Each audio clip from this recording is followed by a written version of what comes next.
Assalamualaikum warahmatullahi wabarakatuh. Bertemu lagi dengan Bu Lela. Kali ini kita akan belajar materi IPA, yaitu alat gerak dan fungsinya. Materi kita adalah KD 3.1 menjelaskan alat gerak dan fungsinya pada hewan dan manusia serta cara memelihara kesehatan alat gerak manusia. Nah, perhatikan. Di sini ada pengertian bergerak. Bergerak dapat diartikan perpindahan posisi sebagian dan seluruh bagian tubuh suatu makhluk hidup karena mendapat rangsangan. Gerak pada makhluk hidup dibagi menjadi dua, yaitu gerak berpindah tempat dan gerak sebagian tubuh. Tumbuhan hanya dapat menggerakkan sebagian tubuhnya, misal gerakan dahan pohon menuju ke arah bagian cahaya. Kalau manusia dan hewan, mereka dapat melakukan kedua jenis gerak tersebut, baik menggerakkan sebagian tubuhnya maupun berpindah tempat. Tahukah kamu kalau gerak pada manusia dan hewan memiliki kesamaan loh, yaitu terjadi karena bantuan dari organ-organ gerak. Organ-organ gerak pada manusia dan hewan terdiri dari organ gerak aktif dan organ gerak pasif. Organ gerak aktif berupa otot, sedangkan organ gerak pasif berupa tulang. Nah, kedua organ gerak tersebut akan bekerja sama untuk melakukan gerakan. Kerjasama inilah yang disebut sistem gerak. Sekarang kita akan belajar alat gerak hewan. Hewan itu terbagi menjadi dua, yaitu ada hewan vertebrata dan invertebrata atau avertebrata. Hewan vertebrata adalah golongan hewan yang memiliki tulang belakang, sedangkan hewan invertebrata atau avertebrata adalah golongan hewan yang tidak bertulang belakang. Kita akan belajar contoh apa saja binatang yang termasuk vertebrata dan invertebrata. Yang memiliki organ gerak sayap, hewan vertebrata contohnya adalah burung, sedangkan hewan invertebratanya adalah lalat. Yang memiliki organ gerak kaki, hewan vertebrata contohnya adalah ayam, dan avertebrata contohnya adalah kaki seribu. Hewan yang bergerak menggunakan perut, contoh hewan vertebratanya adalah ular, sedangkan hewan invertebrata atau avertebratanya adalah cacing tanah. Nah, selain hewan-hewan tersebut masih banyak sekali contoh hewan-hewan lainnya. Selanjutnya kita akan belajar alat gerak manusia. Manusia memiliki organ atau gerak pada tubuhnya, yaitu rangka atau tulang yang merupakan alat gerak pasif dan hanya dapat bergerak dengan bantuan otot. Yang kedua adalah persendian yang menghubungkan tulang satu dengan tulang lainnya. Sedangkan yang terakhir adalah otot yang merupakan jaringan yang terdapat di dalam tubuh manusia dan merupakan alat gerak aktif. Nah, ini adalah gambar tulang sebagai alat gerak pasif. Di sini terdapat gambar kerangka dan nama-nama setiap tulang yang ada di kerangka tersebut. Kerangka manusia itu digolongkan menjadi tiga, yaitu satu rangka kepala atau tengkorak, rangka badan, dan rangka anggota gerak yang terdiri dari tangan dan kaki. Sekarang kita akan belajar tentang otot yang merupakan alat gerak aktif. Fungsi otot yaitu pertama menjalankan dan melaksanakan kerja, kedua menggerakkan jantung, dan ketiga mengalirkan darah. Jenis otot itu ada tiga. Yang pertama ada adalah otot polos, yang merupakan otot yang bekerja tanpa kesadaran kita, yang dipengaruhi oleh sistem saraf tak sadar atau saraf otonom. Otot polos bekerja terus-menerus dan tidak mudah lelah. Yang kedua adalah otot lurik, yang merupakan otot yang menempel pada rangka tubuh manusia yang digunakan dalam pergerakan.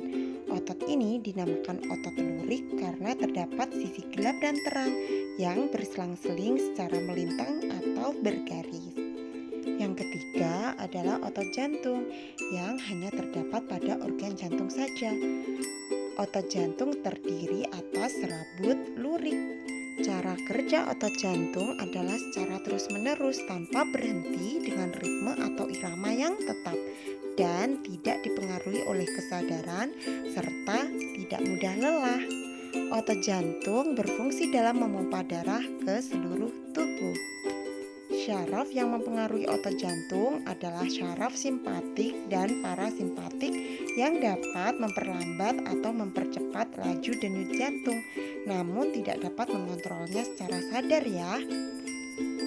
Selanjutnya kita akan belajar tentang kelainan pada organ gerak pasif tulang.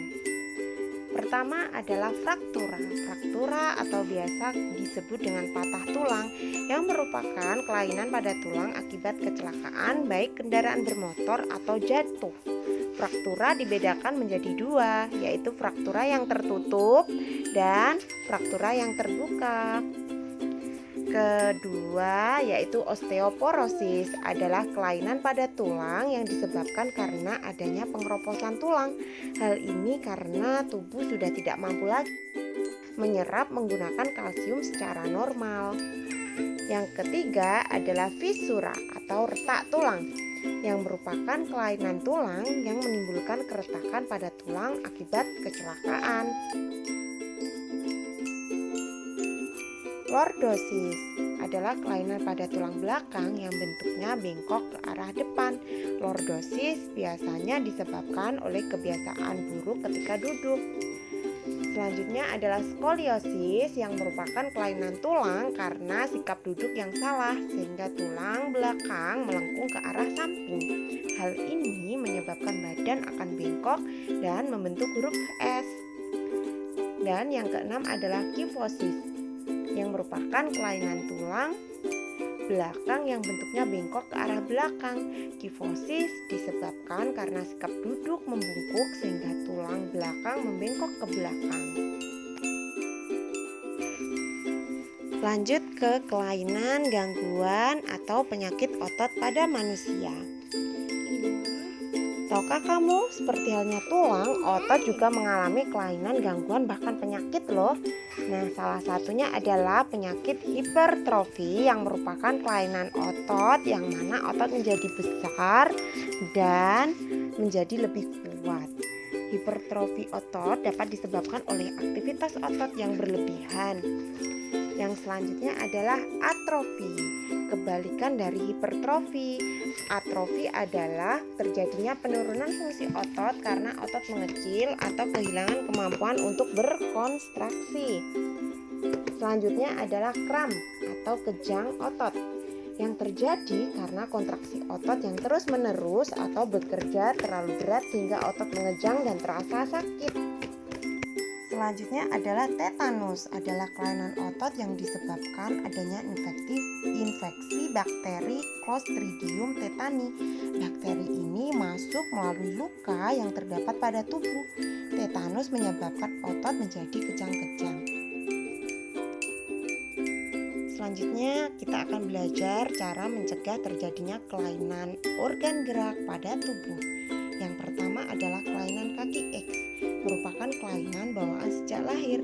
Untuk menghindari kelainan kaki X, ibu hamil dianjurkan untuk memperbanyak mengkonsumsi sayuran dan minum susu berkalsium. Artritis, penyakit ini disebabkan terjadinya peradangan yang terjadi pada persendian. Cara pencegahannya dengan menjaga metabolisme asam urat dalam tubuh. Menjaga metabolisme asam urat dalam tubuh dilakukan dengan membatasi makanan yang dapat memicu meningkatnya asam urat. Selanjutnya adalah lordosis, kifosis, dan skoliosis. Untuk mencegahnya, kita harus membiasakan diri untuk duduk dengan posisi yang benar, melakukan olahraga teratur, menyangga tulang belakang dalam keadaan lurus saat tidur. Selanjutnya, osteoporosis adalah keadaan tulang yang menjadi keropos dan rapuh. Cara menghindarinya adalah mengonsumsi makanan dan minuman yang banyak mengandung kalsium dan lakukan olahraga secara teratur. Dan terakhir adalah rakitis, adalah pelunakan dan pelemahan tulang karena tubuh kekurangan vitamin D. Cara mencegah rakitis yaitu dengan banyak mengonsumsi telur, susu, dan minyak ikan serta berjemur di pagi hari. Setelah mempelajari organ gerak hewan dan manusia, sekarang lakukanlah, kerjakan, dan jawablah pertanyaan-pertanyaan berikut ini.